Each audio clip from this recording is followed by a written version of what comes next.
Hi, I'm Tom, and this is Ederson. Hey guys.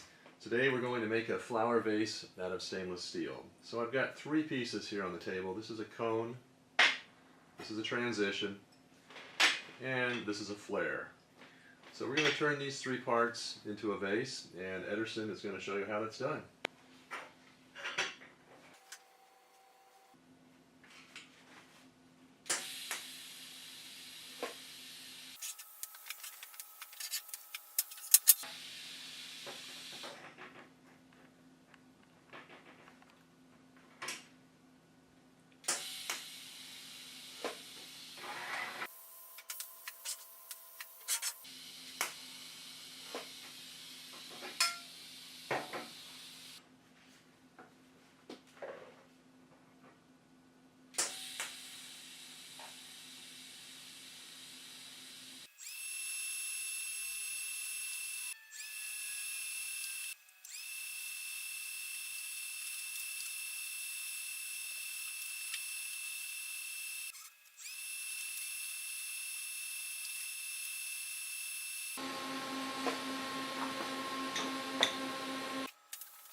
Looks very different than when we first started.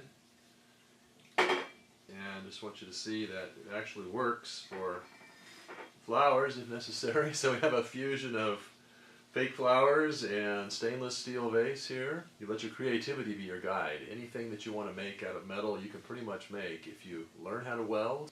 Exactly. And thanks for watching. Thank you guys. See you soon.